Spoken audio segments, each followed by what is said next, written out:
ran them like it showed on the schematics. But you were supposed to change the schematics. At that moment, I stopped and started to listen.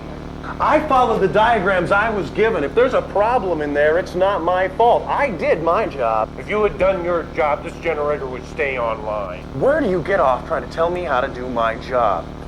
My dad's the electrical contractor on this project, and I do what he says. He's impossible to work with. If you guys know how this is supposed to be wired, be my guest. I'll just get out of your way.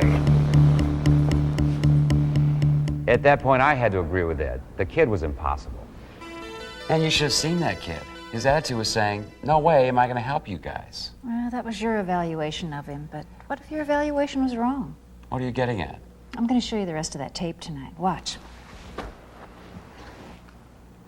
Now, as you listen, ask yourself, do I have an open mind, or am I only hearing what I want or expect to hear? Instead of your goal being to be understood, what if your goal were to understand the other person? Now, that's not as easy as it sounds. Sometimes we get a mixed message. So, you said the printer agreed to the deadline, and he says he doesn't know anything about it. You know, that's hard to believe. Never mind. Forget it. Oh, I'd say she looks like she's mad at the printer, doesn't she? No, I'd say she doesn't really believe the printer told the truth, and she doesn't want to say it. Well, she looks like she has a severe headache. Nurse's perception. It's anybody's guess what she's really thinking, isn't it? Why guess? When in doubt, ask. Verify your perception. It just takes a few seconds. Ask. Excuse me, you look like there's something bothering you. Is there a problem that I should know about? Well, Taking a few seconds to ask and verify your perception can make a difference in understanding and help avoid problems. So, what'd you think? Well, As it turned out, if I hadn't jumped to conclusions about what I thought I heard, maybe none of my problems would have happened. Well, that night I was still working on my technical problems, and the pressure was mounting.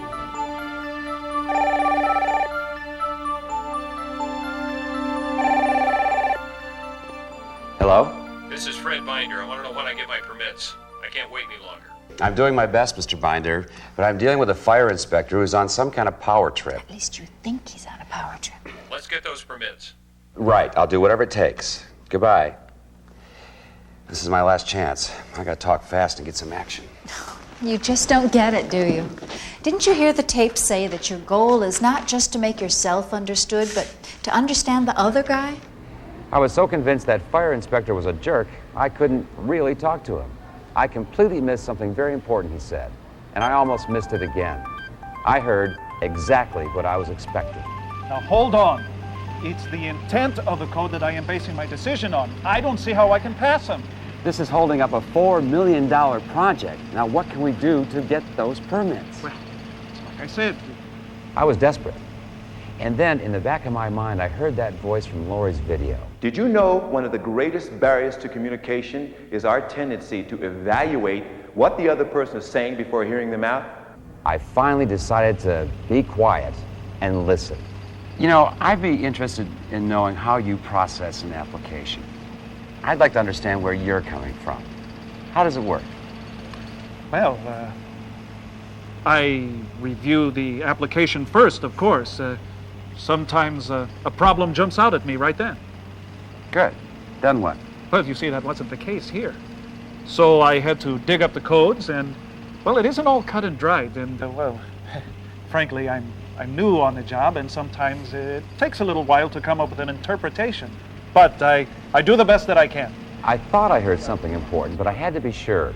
So I tried to paraphrase what he said to be sure we both understood. So what you're saying is that these codes aren't always specific, and that makes your job pretty tough.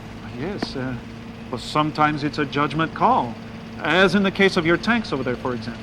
Oh, wait a minute. Let me be sure I understand. Are you saying that once you make a judgment call, the decision is final? No, I'm saying the job is about making judgment calls. So it's how you interpret it then? Right. We know you're in a tough spot, but it's like I said before. Look, if you can show us your tanks meet the intent of these codes. You said that? Yeah, you were standing right there. You said you had some experts in Washington working on it, so That's where we left it. I guess I wasn't listening very well. Hmm? So now, tell me about the intent of these codes. What can we do to meet that? Well, the intent of the code is to make sure that the tanks don't leak. Now, the procedures that you use to seal the tanks aren't covered by the code, so I have no way of knowing whether they are safe or not. Well, wait a minute.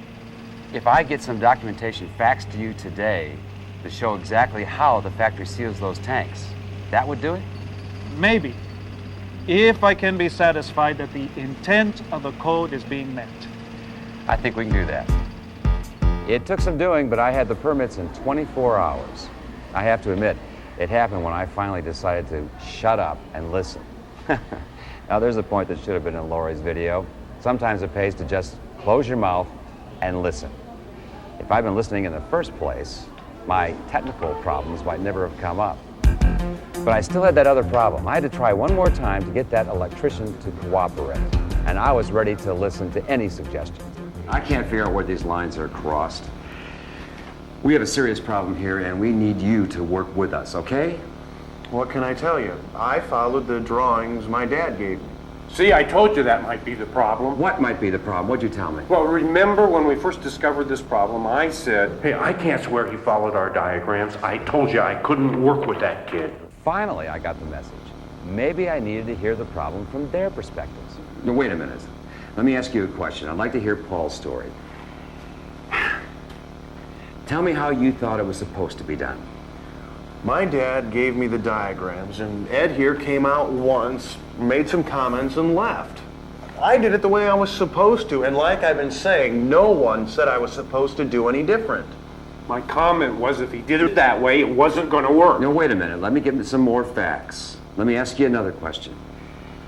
Your dad never told you that Ed was authorized to make changes in your diagrams? No. And Ed, you never told Paul that? Not in so many words. He said he knew what he was doing. I accepted that. I'm not sure I understand. You thought he could figure out the changes for himself? Was that it? Well, no, I guess he thought I was butting in, so I gave him our diagrams, and I kept out of his way. You guys knew which diagrams I was using. I stood right here and I said, my dad's the electrical contractor on this project, and I do what he tells me. That's the problem. I should have caught that. You know, maybe I jumped to some conclusions, too. I thought you understood. It looks like none of us understood what was going on here. Now, I take some of the blame for that. Ed, you tried to tell me. I just wasn't paying attention. Okay, well, let's try and figure out how the wires got all crossed up now that we all understand each other. Okay, well, I'll show you what I did. Now that we all understand each other, I finally realized how important that is. If each one of us took responsibility to get the right message, even technical problems might disappear. Well, that's my story. My goal now in communication is not just to be understood, but to understand the other person. And now I stop, think, and listen. I stop and pay attention, think and change my body position, and focus on the other person, then close my mouth and really listen. I separate facts from feelings. Now my goal is to listen with an open mind, to understand the other person's point of view. When I'm not sure what is being said, I ask questions and verify my perception. You know, I used to think I wasn't in the people business, but now I know we're all in the people business. In order for us to really do our best, we have to take time to listen. What do you think? Well, I got to get to work. See ya.